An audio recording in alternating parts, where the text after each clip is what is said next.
En el año 303 después de Cristo, bajo el emperador Diocleciano, se desató una persecución muy feroz contra la iglesia cristiana. Esto se dio en la historia del Imperio Romano. Se destruyeron templos, lugares donde se reunían, destruyeron las escrituras, buscaron destruir todo tipo de evidencia de la doctrina cristiana. Cualquier ejemplar que tuviera que ver con Cristo, lo destruyeron. Fue el ataque intenso, más sistemático que podemos registrar. Buscaban acabar con todo el liderazgo y borrar por completo la doctrina que hablara de nuestro Señor Jesucristo. Y sin embargo, no lograron ese cometido. A pesar de todo el terror que sufrió la iglesia, cuando muchos creyentes murieron de las maneras más aterradoras, la fe, en vez de desaparecer, la fe en Dios creció. Su mano invisible sostuvo su iglesia, preservó a su pueblo. Y en el tiempo señalado, Dios levantó a otro emperador, Constantino, en el que se permitió la exposición y se toleró el cristianismo. De esta manera podemos ver cómo cuando el enemigo arrecia contra la iglesia, Dios la cuida en medio de esas dificultades. Hoy nuestro texto, el texto que trataremos en nuestro sermón, veremos cómo esa mano invisible que sostuvo a la iglesia en ese tiempo tan terrible de persecución, también sostuvo a Moisés. A través de Éxodo capítulo 2, vamos a descubrir cómo Dios preserva a los escogidos en medio de las dificultades. Cómo la fe genuina, la fe real, deja lo temporal y pone su vista en lo eterno, en lo celestial. Y también descubriremos cómo incluso después de evidenciar los errores que cometió Moisés, son usados por Dios para que el propósito de Dios sea cumplido. El título que le hemos dado a nuestro sermón es: Su pueblo elegido pasará por dificultades, pero su redención será segura. Repito el título: Su pueblo escogido pasará dificultades, pero su redención será segura. Vamos a verlo en 3 puntos. El primer punto que veremos es: los creyentes somos preservados en medio de la aflicción. Los creyentes somos preservados en medio de la aflicción.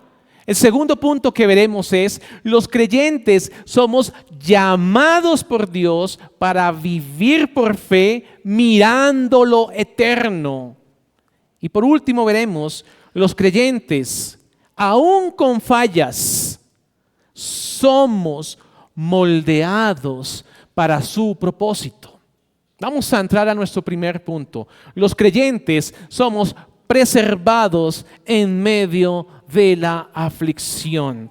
Busquen, por favor, Éxodo 2. Vamos a leer los versículos del 1 al 4. Dice así la palabra de Dios: Un varón de la familia de Leví fue y tomó por mujer a una hija de Leví, la que concibió y dio a luz un hijo, y viéndole que era hermoso, le tuvo escondido 3 meses.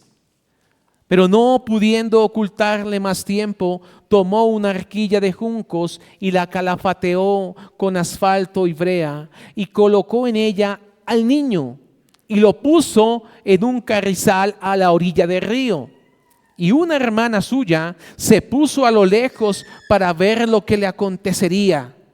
Y la hija de Faraón descendió a lavarse al río, y paseándose sus doncellas por la ribera del río, vio ella la arquilla en el carrizal y envió una criada suya a que la tomase.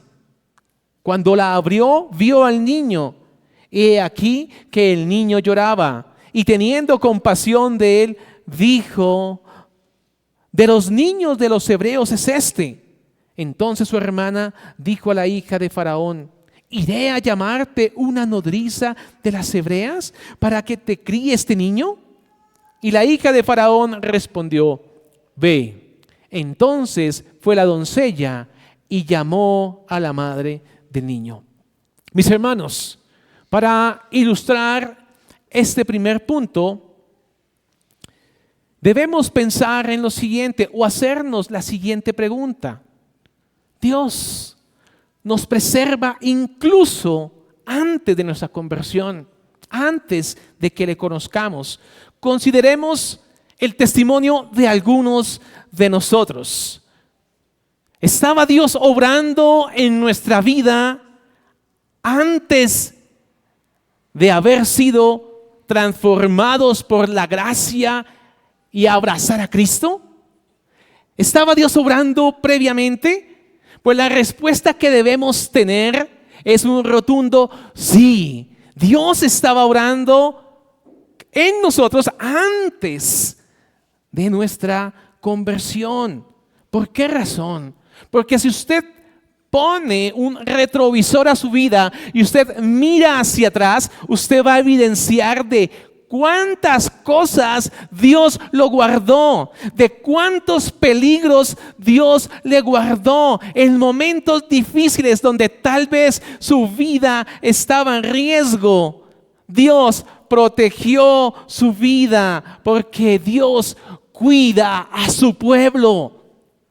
Su pueblo elegido es cuidado por Dios mismo, aunque en ese momento no éramos conscientes. No éramos conscientes que detrás de esa circunstancia, de esa situación, Dios nos estaba cuidando.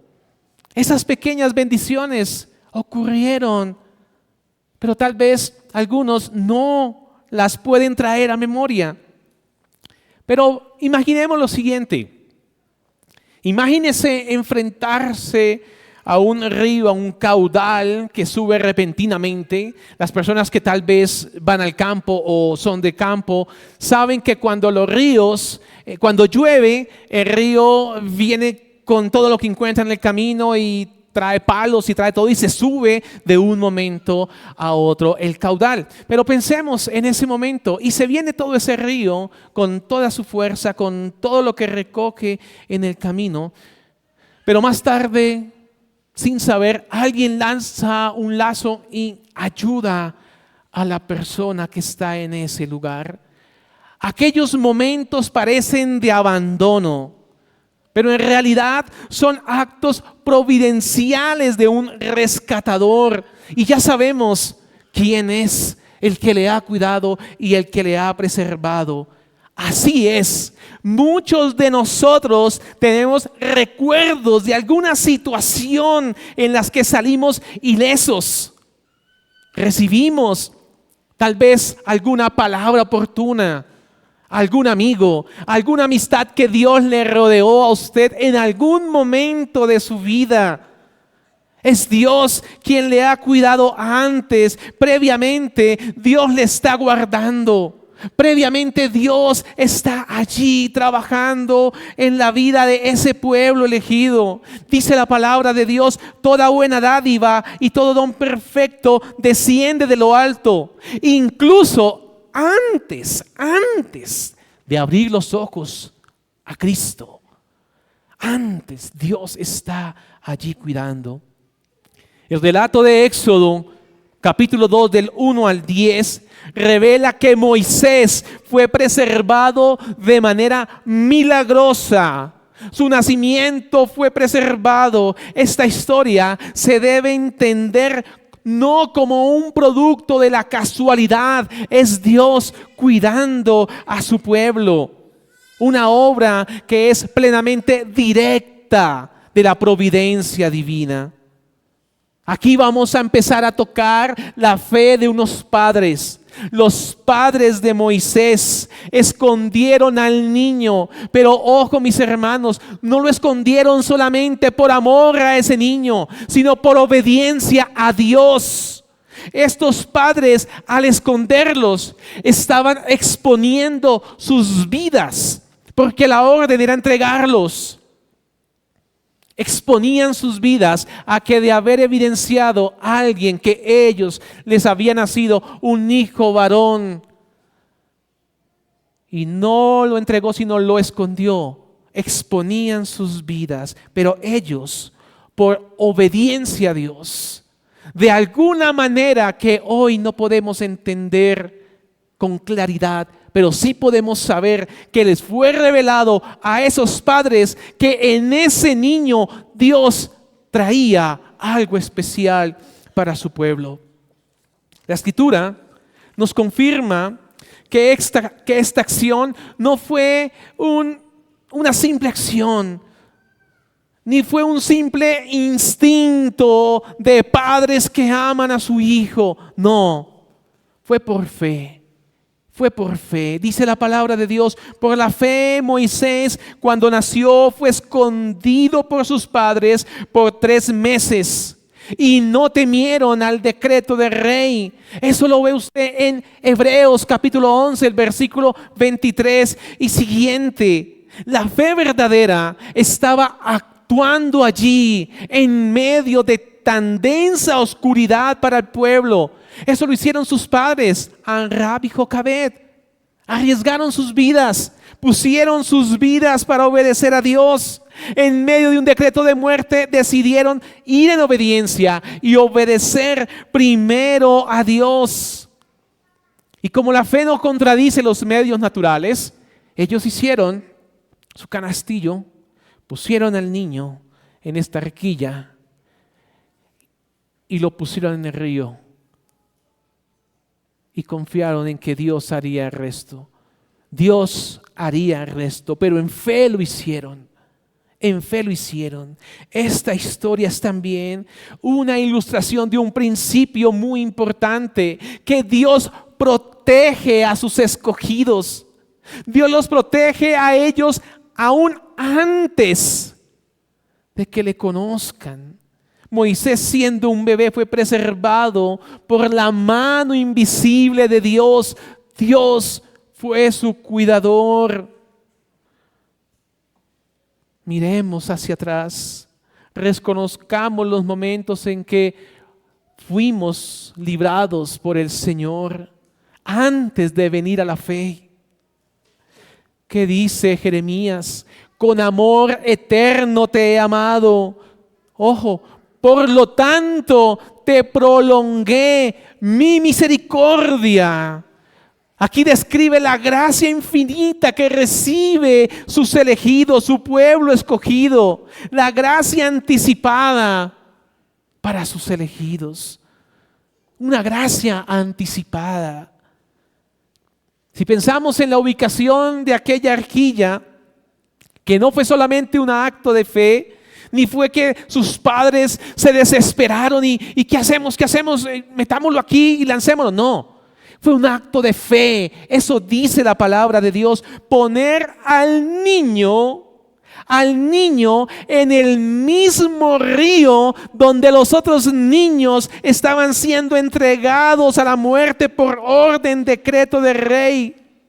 No parecía algo muy inteligente o algo muy reflexionado. No era un acto muy reflexionado, era un acto de fe. La respuesta de estos padres era: confiamos más en Dios que en los temores que podemos tener. Confiamos más en Dios que todo el poderío de Faraón. Su voluntad es mayor. Eso fue lo que embargó el corazón de estos padres, la fe en Dios. La providencia divina se manifestó aún más cuando la hija de Faraón encontró al niño. Mírenlo en el versículo 5 de Éxodo capítulo 2.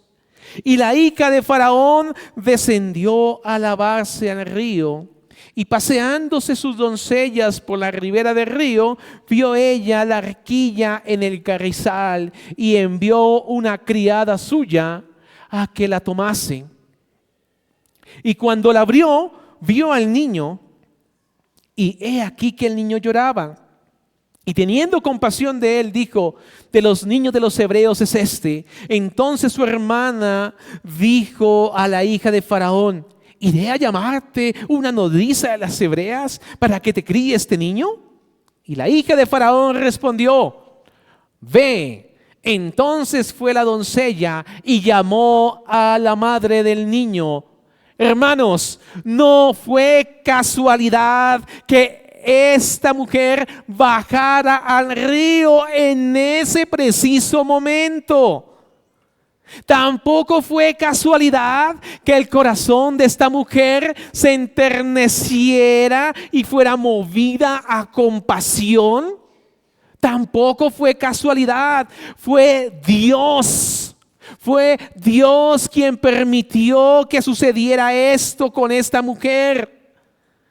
Fue Dios mismo quien permitió que la madre de Moisés tomara al niño y fuera contratada para poder criar a su hijo. Fue Dios mismo quien tomó el control de todas estas circunstancias. No fue casualidad. Jehová guarda a todos los que le aman, mas destruirá a todos los impíos, dijo el salmista. No hay duda que es Dios cuidando a su pueblo. Es Dios preservando a cada uno de los que integran su pueblo. Su cuidado es eterno. Su cuidado es un cuidado lleno de amor y bondad. Pero no quedó allí. Moisés llegó al palacio. Y en el palacio fue criado. Criado mientras aquel decreto de muerte estaba andando. El decreto de muerte abundaba en todo lugar, el miedo y el temor, pero él en el palacio de Faraón. Solo Dios puede hacer eso. Dice el versículo 10 de Éxodo 2: y cuando el niño creció, ella lo trajo a la hija de Faraón, la cual lo prohijó y le puso por nombre Moisés, diciendo: porque de las aguas lo saqué. Esto es una muestra de cómo Dios revierte los planes del enemigo.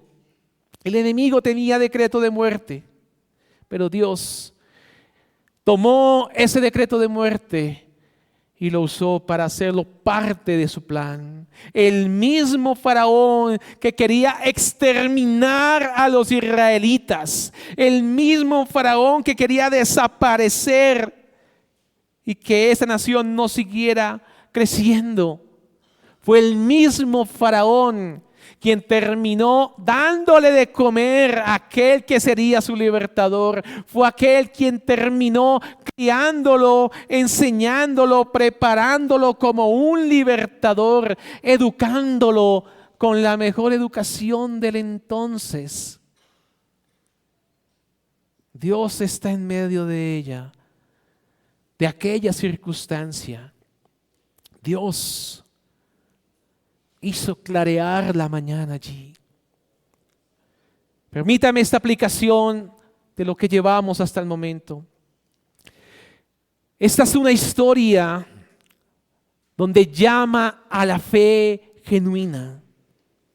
Si Dios pudo cuidar en circunstancias tan hostiles, tan difíciles, tan adversas, Dios seguirá cuidando a sus elegidos. Aunque muchas veces no comprendamos las circunstancias por las cuales estamos pasando, Dios tiene el control del tiempo, del lugar, de las personas que pone alrededor nuestro. Dios tiene el control. Y Él sí o sí cumplirá el propósito por el cual Él hace todas las cosas. Este pasaje nos debe recordar algo muy importante. La fidelidad de Dios comienza antes de nuestra respuesta, antes que nos arrepintamos y creamos en Él con todo el corazón. Así como Moisés fue guardado antes, cuando no era consciente, el pueblo de Dios es guardado y es preservado. En esto debemos tener gratitud y reverencia delante de Dios y tener una esperanza renovada. Tener una esperanza renovada sabiendo que nuestra vida está en sus manos. Y permítame ahora una advertencia. Esta historia también encierra una advertencia muy seria y muy contundente. Y es que resistir o ignorar la providencia de Dios es necio. Esa es la actitud de Faraón. Es necio y es peligroso.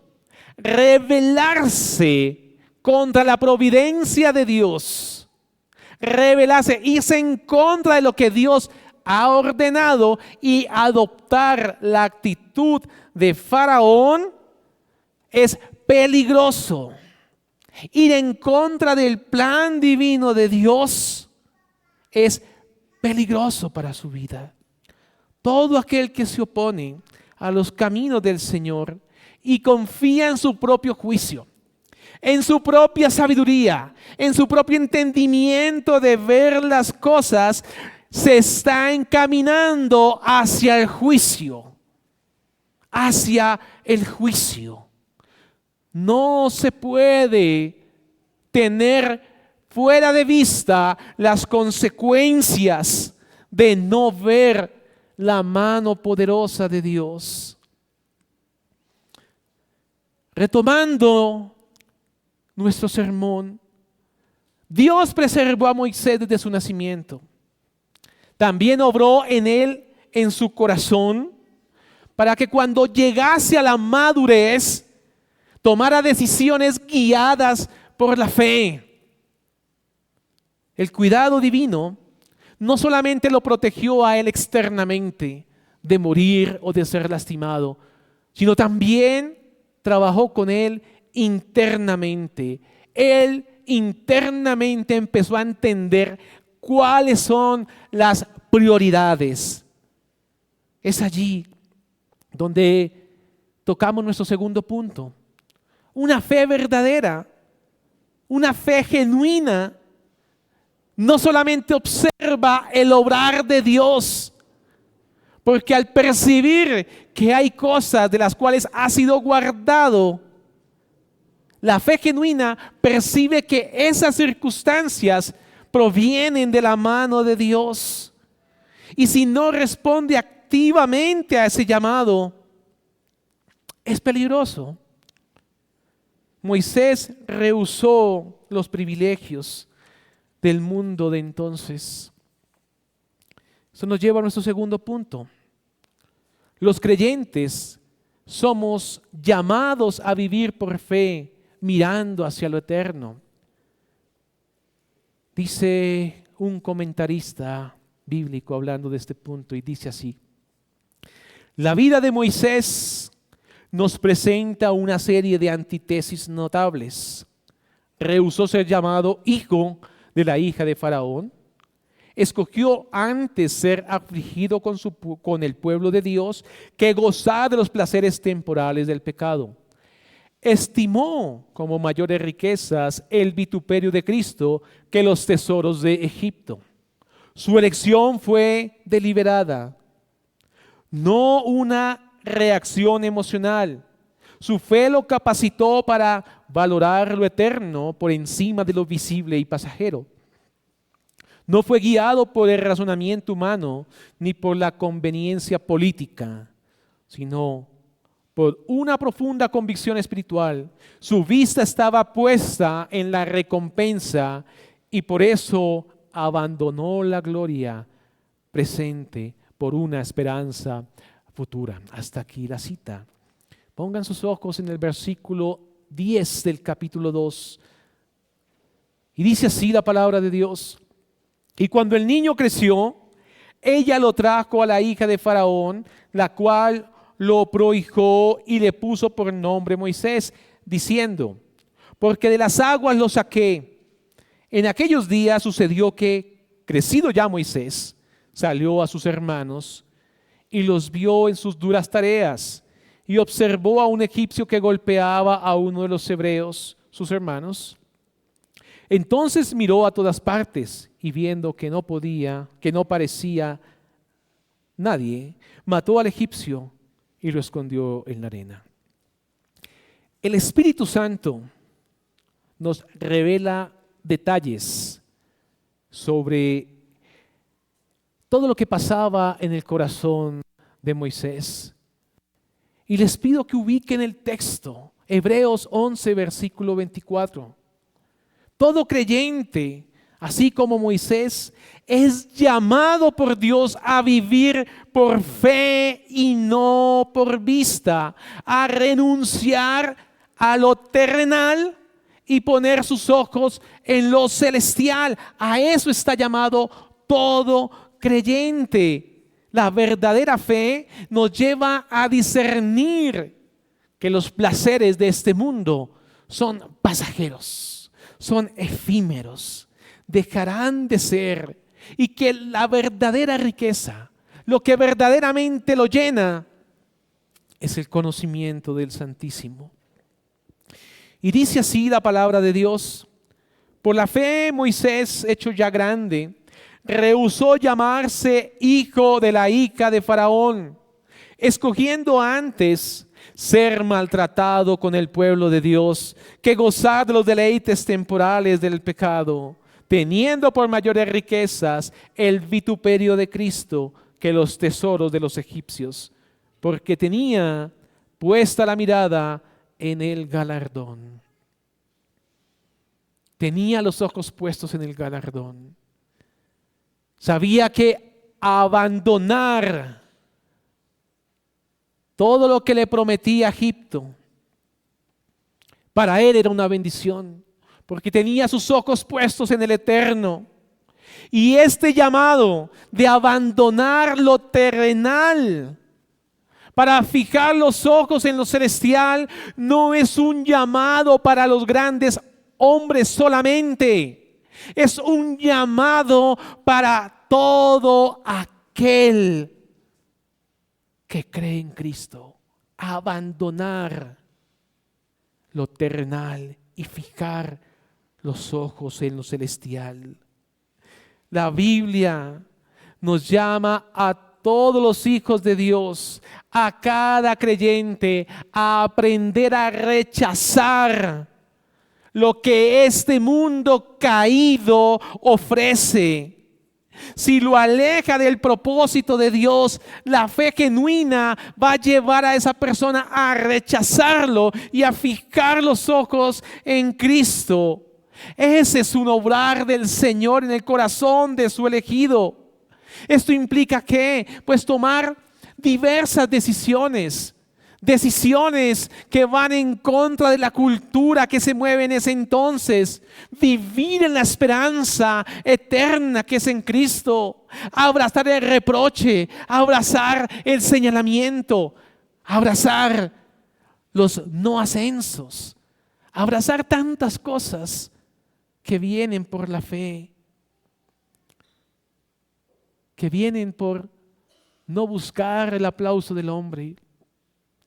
Dice el texto que Moisés, ya siendo adulto, ya siendo mayor, tomó esa decisión de separarse para siempre del poder y de las riquezas de Egipto, Dice el texto, rehusó ser llamado hijo de la hija de Faraón. ¿Y qué implica eso? Implica algo muy importante. Si rehusó llamarse hijo de la hija de Faraón, era que tenía la posibilidad concreta de ser reconocido oficialmente como parte de la realeza egipcia. Dice un teólogo, abro comillas, según relata Josefo, esta hija de Faraón no tenía hijos propios, por lo que Moisés habría estado en la línea sucesoral al trono. Esta renuncia fue consciente y deliberada, no fruto de impulso, sino de una fe informada por revelación divina.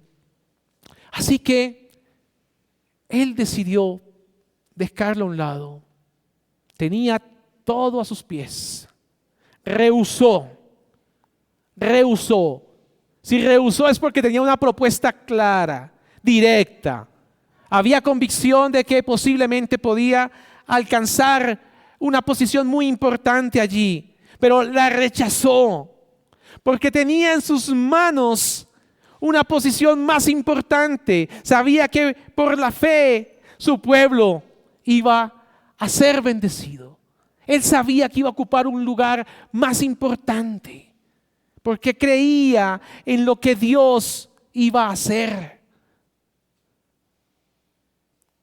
Pero Moisés, al separarse del palacio, cuenta el texto que cometió una falta grave. Moisés mató a un hombre y no era la manera como debía hacerlo. Si iba a liberar al pueblo de Dios, no era esa la manera.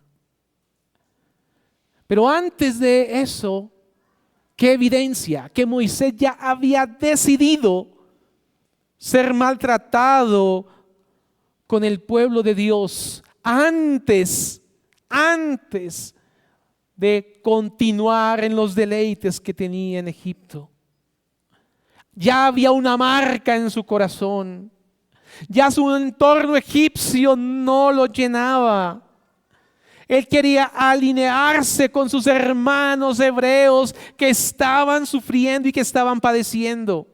Fue una decisión consciente de él unirse a su pueblo despreciado, unirse a su pueblo. Optó por una vida de sufrimiento, optó por una vida de dolor. Dice en el versículo 26 del capítulo 11 de Hebreos, estimó como mayores riquezas el vituperio de Cristo que los tesoros de los egipcios. Si usted ve allí esta afirmación, nota qué había en el corazón de Moisés. Eligió ser avergonzado junto con nuestro Señor Jesucristo antes que ser honrado por Egipto. Este vituperio de Cristo representa la identificación que él tenía con Cristo.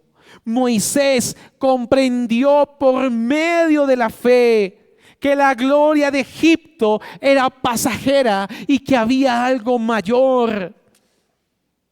Identificarse con Cristo.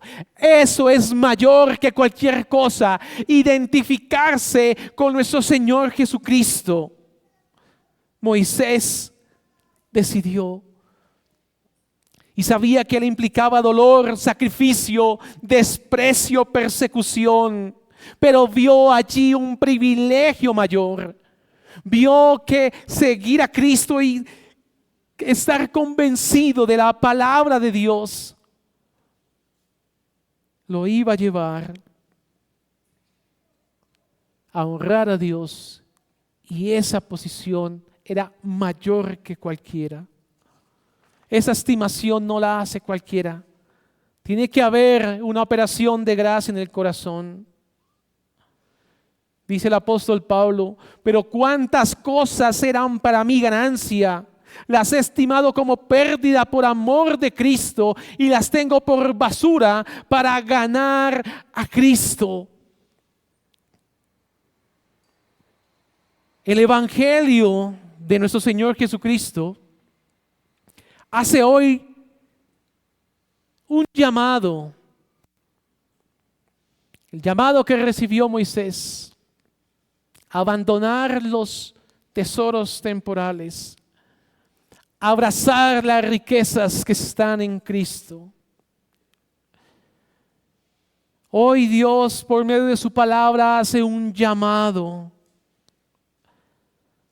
a creer en Cristo con todo el corazón, un llamado a la fe genuina, a abandonar los placeres efímeros que pasarán, que dejarán de ser algún día, y unirse a los vituperios de Cristo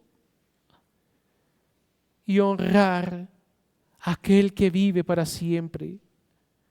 El Señor Jesús no se avergonzó de sufrir con los suyos. Él no se avergonzó de venir a hacerse hombre y sufrir por su pueblo. Si hoy, amigo, evidencia que esta verdad impacta su corazón, ruegue al Señor que le conceda fe genuina, la fe que transforma, la fe que abre los ojos espirituales y le permite valorar a Cristo y despreciar este mundo. El que cree en el Hijo tiene vida eterna, pero el que rehúsa creer en el Hijo no verá la vida, sino que la ira de Dios está sobre él. Eso dice la palabra de Dios. Hoy tenemos un tiempo para humillarnos. Hoy en el día del Señor tenemos un tiempo para humillarnos y entregar el corazón a Dios. El término vituperio de Cristo que usa la palabra de Dios señala que Moisés de alguna manera, de alguna forma, se identificó con Cristo, con la esperanza mesiánica. Hubo una identificación anticipada con Cristo. No fue producto de su imaginación, sino fue un resultado de la comunicación divina. Algo así como pasó con Abraham. Y dice la palabra de Dios: Abraham, vuestro padre, se gozó de que había de ver mi día, y lo vio y se gozó.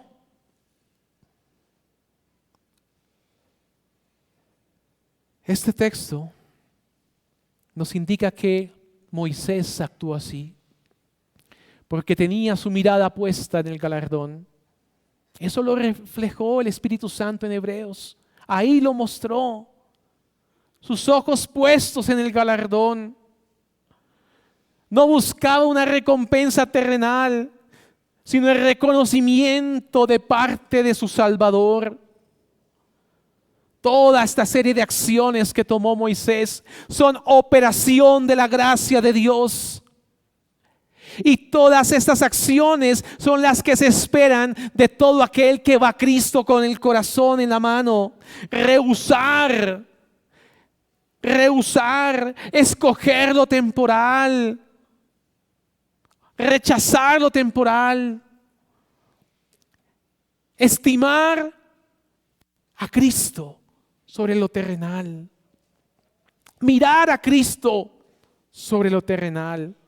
Todo eso es obra de una fe viva, la fe que Dios da a su pueblo, la fe que Dios da a sus hijos. ¿Y qué dice la palabra de Dios respecto de eso? Así que la fe es por el oír, y el oír por la palabra de Dios. Él escuchó y creyó. Permítame una advertencia de lo que llevamos de este segundo punto. No todos los que conocen las promesas de Dios están dispuestos a renunciar a Egipto. Moisés estuvo dispuesto a renunciar a los placeres temporales por la recompensa eterna. Pero hoy por hoy, no todos están dispuestos a ello. No todos están dispuestos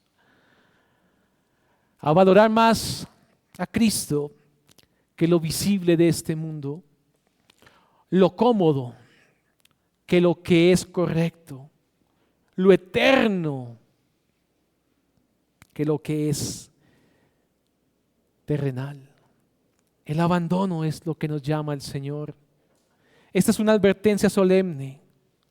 El que ama más al mundo, dice la palabra que el amor del Padre no está en él.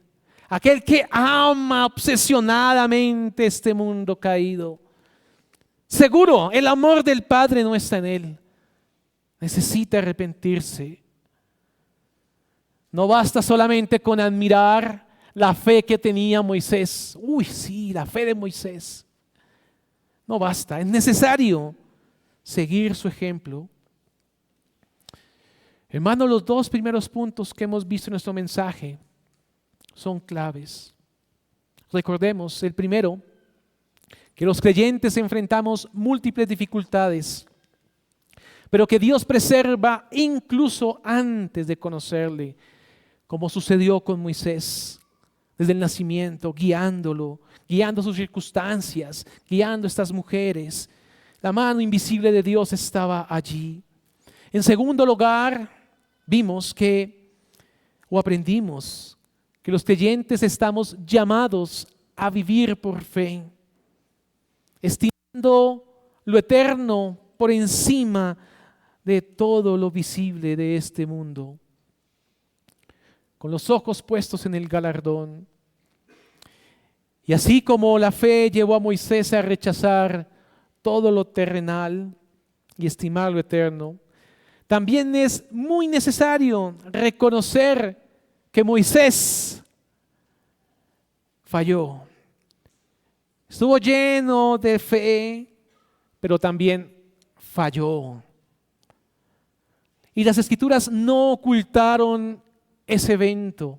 Las Escrituras no ocultaron esa falta.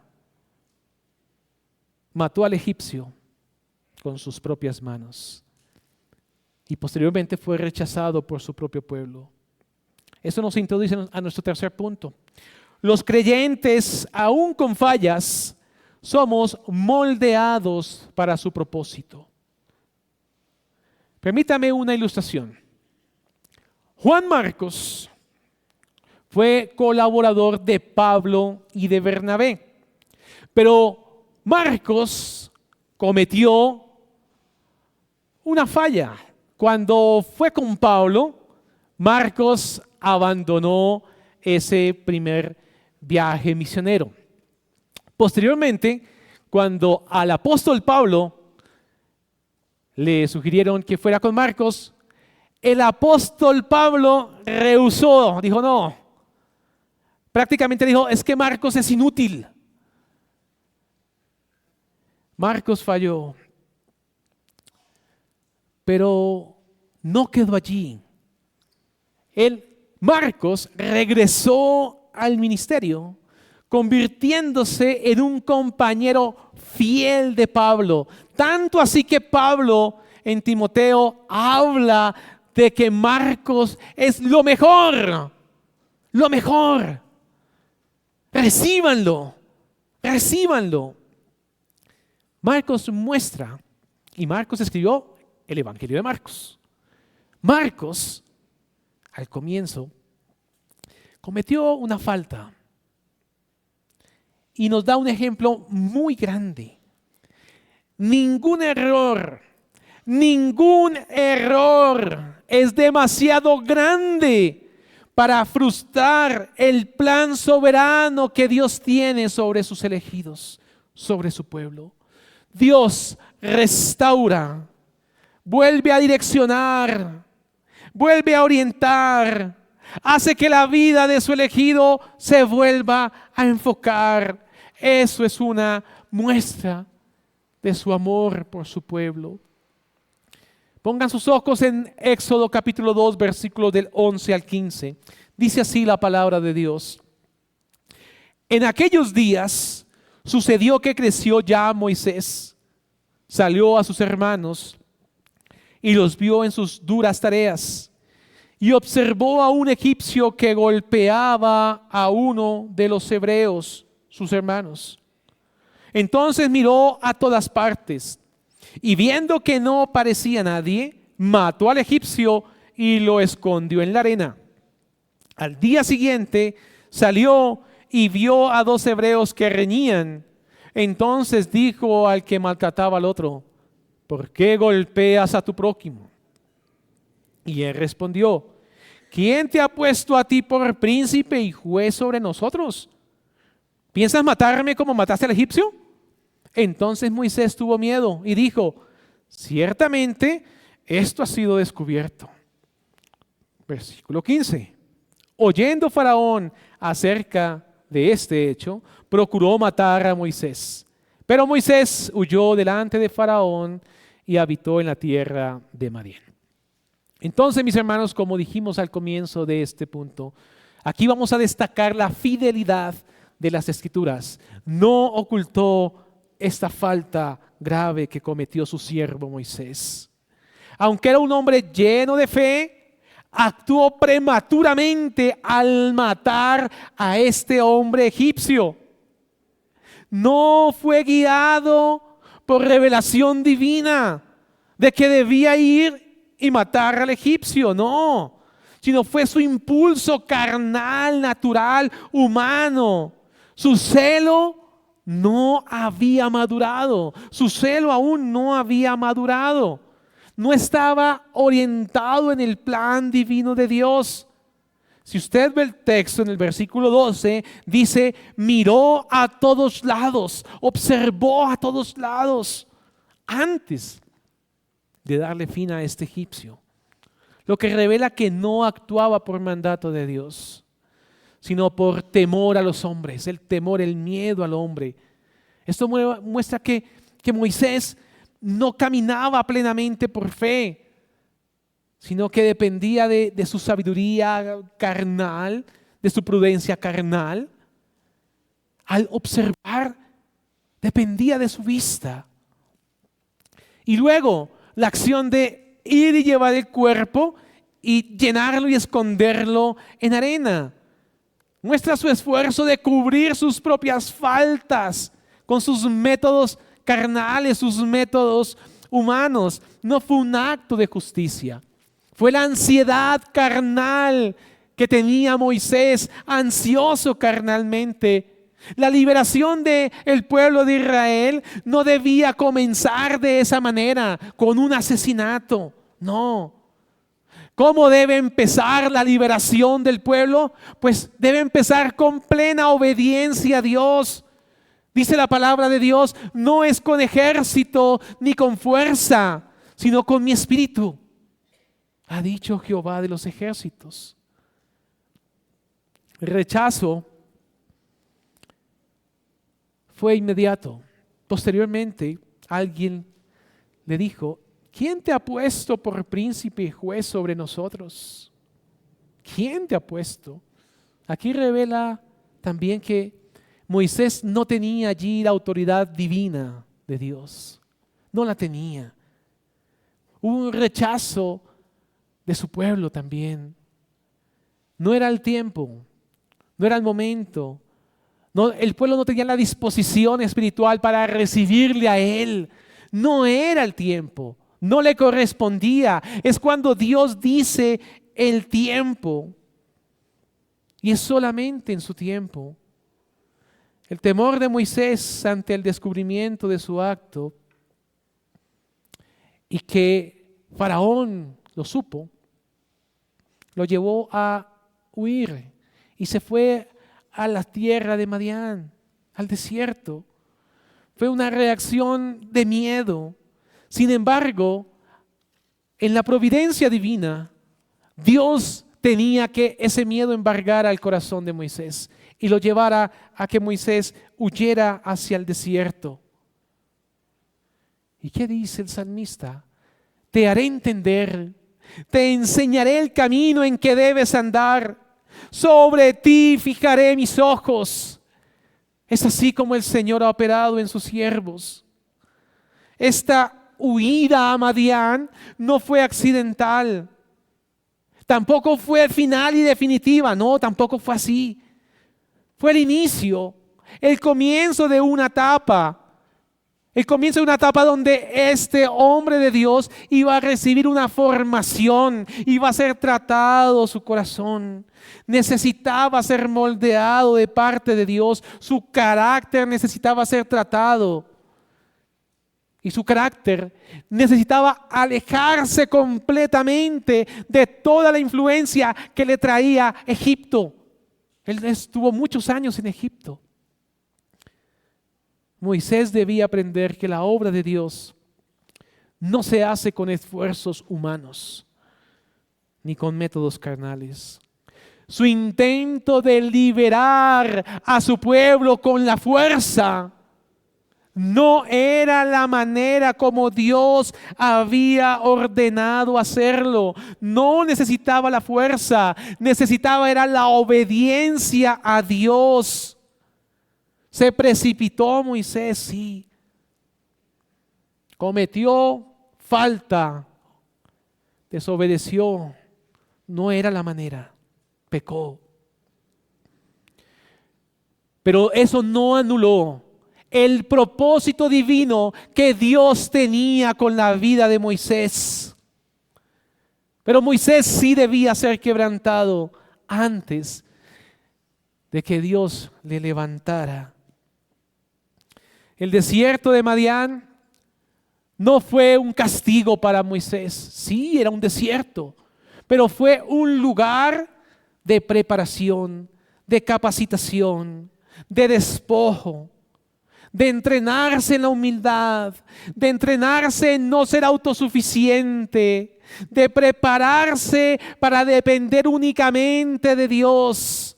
Estar en medio de la circunstancia difícil es el tiempo para que Dios trate con el corazón de su siervo. Madián fue el lugar donde purificó el corazón de su siervo. Este acto de Moisés errado no estuvo fuera del alcance de Dios. Y sabemos que los que aman a Dios, dice la palabra de Dios, todas las cosas les ayudan a bien. Incluso estas faltas del siervo de Dios entran a ser parte de su proceso formativo. Pero su proceso formativo va en escala hacia arriba, hacia la obediencia a Dios. Permítame una aplicación que debería traer consuelo a su pueblo, a los creyentes. Haber tomado una decisión equivocada, creyente, no significa el fin de la obra de Dios en su vida. Moisés falló, huyó, fue rechazado, pero Dios no lo desechó. Pero ahora en ese nuevo lugar va a tener que humillarse, va a tener que poner su rostro en tierra y clamar a Dios con todo el corazón. El plan de Dios con su Hijo, con su pueblo, no se ha frustrado. Él puede usar ese mismo error para formarlo, para entrenarlo, para enseñarlo, para que aprenda a ser prudente. Posiblemente hermanos cerca que le puedan decir en la cara, no haga eso. Será parte de la formación. Y nada de eso queda fuera de la gracia de Dios. Permítame ahora una aplicación para el incrédulo. Si de pronto no ha creído en Cristo, usted debe saber que vivir guiado por su propia sabiduría, por sus propias decisiones, tarde o temprano, fracasará espiritualmente. Tarde o temprano. Es cuestión de tiempo. Moisés, antes de ser llamado por Dios,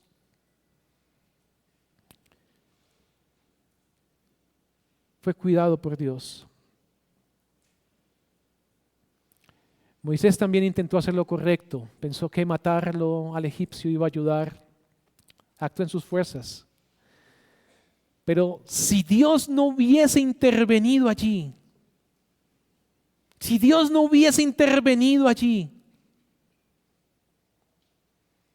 todo su esfuerzo hubiese sido en vano. Hoy es día para que, si usted no ha creído, reconozca que su sabiduría no vale nada y usted necesita salvación. Necesita la dirección divina. Si conoce cómo debe ser su proceder y no lo hace, no se rebele contra Dios. Puede ser muy grave para su vida. Mis hermanos, hemos visto, los creyentes enfrentamos muchas dificultades, pero Dios nos preserva incluso antes de conocerle.